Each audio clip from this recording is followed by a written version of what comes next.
Hello दोस्तों, आप सभी का स्वागत है आपके अपने YouTube channel the horror story में। और आज हम जानेंगे कि वैभव जब हवेली के अंदर प्रवेश कर जाता है तो आखिर में उसके साथ होता क्या है। अगर आपने पार्ट 1 नहीं देखा है तो पहले जाके पार्ट 1 देखिए, जिसका लिंक हम डिस्क्रिप्शन में दे देंगे। तो आइए जानते हैं कि आखिर वैभव के साथ में हवेली में क्या होता है। तो हरिलाल के लाख समझाने के बाद भी वैभव उसकी बात को ना मानते हुए हवेली के अंदर प्रवेश करता है। तो वैभव जैसे ही अंदर पहुंचता है, हवेली का नज़ारा देखकर वैभव के हाथ पैर ठंडे हो जाते हैं, क्योंकि यह हवेली सच में भूतिया थी। दीवारों पर कुछ भी उलुल जुलुल भाषा में लिखा हुआ था। चारों तरफ मकड़ी के जाले और धूल जमी हुई थी। कुछ पल के लिए तो वैभव को लगा कि यहाँ सच में भूत रहते हैं। फिर कुछ सोचते हुए अपना सामान उसने एक जगह पर रखा, हवेली में इधर उधर घूमने लगा। चारों तरफ घूमने के बाद पहली मंजिल पर गया, फिर उसके बाद दूसरी मंजिल पर भी गया। कुछ समय बाद हवेली का पूरा मुआयना करने के बाद वैभव नीचे आ गया। कुछ समय बाद वैभव हवेली के ड्राइंग रूम की तरफ गया, जहाँ से पहले ही सामान बिखरा हुआ था। वहाँ पर रखे गए सोफे पर धूल भी जमी हुई थी और उसे साफ़ किया पहले उसने, और फिर सोफे पर बैठ गया। तभी उसकी नज़र ड्राइंग रूम में रखी शराब की बोतलों पर पड़ी। वहाँ से उसने रेड वाइन की बोतल ली और उसको खोलकर 2-3 पैक पी लिए। वाइन पीने के बाद वैभव अपने मोबाइल में गाने चालू करके झपकियाँ लेने लगा।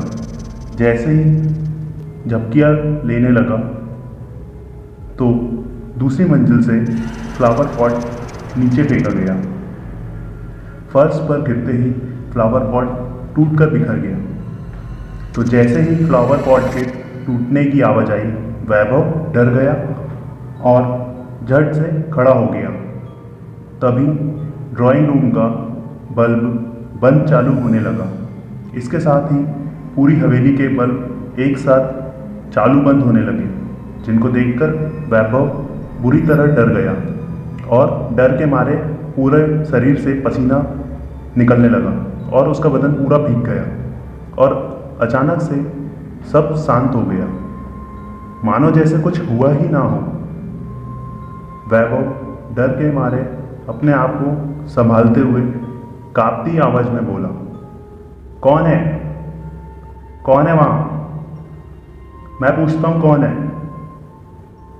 तभी एक कुर्सी वैभव की तरफ उड़ती हुई आई, जिससे बचने के लिए वैभव साइड हो जाता है और कुर्सी दीवार पर लगकर टूटकर वहीं गिर जाती है। ऐसा लगा जैसे वैभव को किसी ने कुर्सी फेंक के मारी हो। यह सब देखकर वैभव और डर जाता है। कुछ समय बाद ड्राइंग रूम गोल गोल घूमने लगा।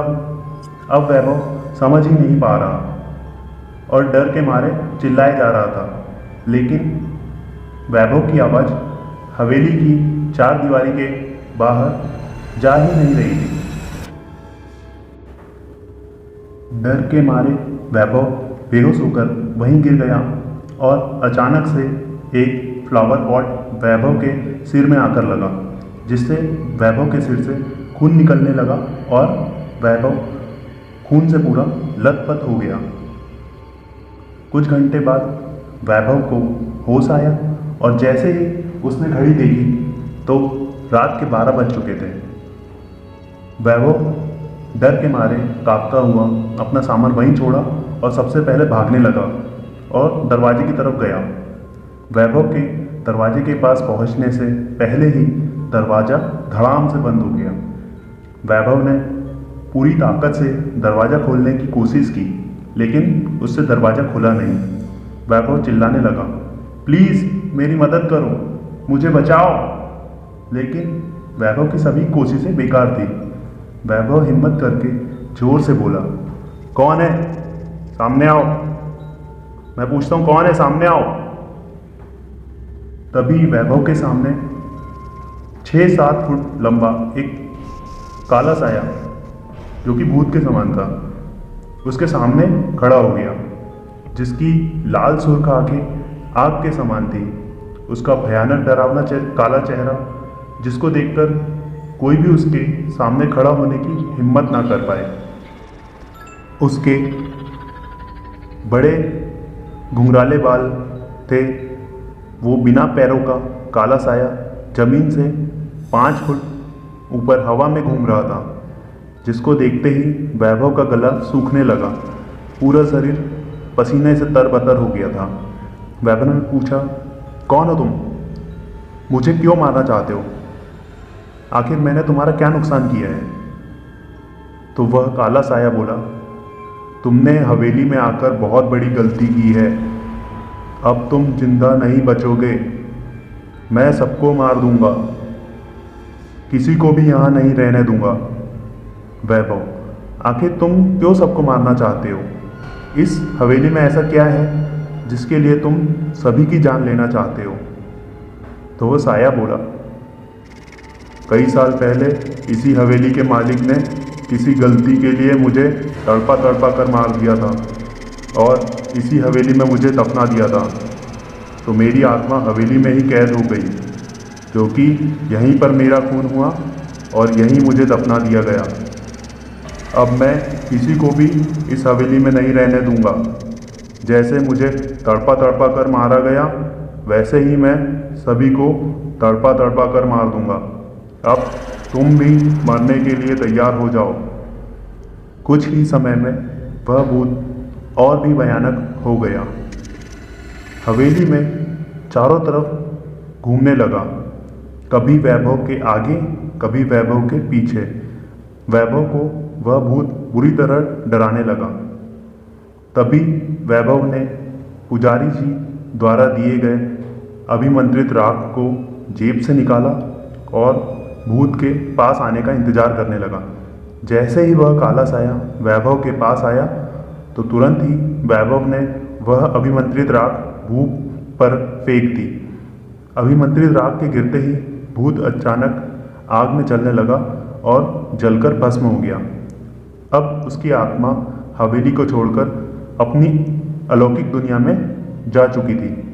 वैभव ने राहत की सांस ली और हवेली की सभी लाइटों को जलाकर वहीं ड्राइंग रूम में रखे सोफे पर सो गया। दूसरे दिन सुबह जब वैभव की आँख खुली तो सुबह के 7 बज चुके थे। उसके बाद वैभव ने अपना सामान उठाया और हवेली से बाहर आ गया। तभी हरिलाल गांव के कई लोगों के साथ हवेली के दरवाजे पर आता दिखाई दिया और वैभव को जिंदा देखकर सब लोग आश्चर्यचकित हो गए कि आखिर ये जिंदा कैसे बच गया। तो हरिलाल ने वैभव के पास आकर पूछा, क्या भाई, आखिर तुम जिंदा कैसे हो? जो भी रात के समय इस हवेली में रुकता वह तो कभी वापस नहीं आता, आखिर तुम कैसे वापस आ गए? हरिलाल इससे पहले और कुछ बोल पाता, वैभव ने हरिलाल की बात काटते हुए कहा, इस हवेली में अब कोई भूत नहीं है। जो भूत यहाँ था वह जा चुका है, अब उसकी मुक्ति हो गई है। हरिलाल, जा चुका? मुक्ति हो गई? क्या मतलब? तब वैभव ने हरिलाल समेत सभी लोगों को जो भूतिया हवेली में रात बिताई उसकी कहानी बताया कि आखिर उसके साथ जो भी हुआ। और वैभव ने कहा, अब यह हवेली पूरी तरह सुरक्षित है। तो दोस्तों, कैसी लगी आपको ये नासिक की हवेली का रहस्य की कहानी?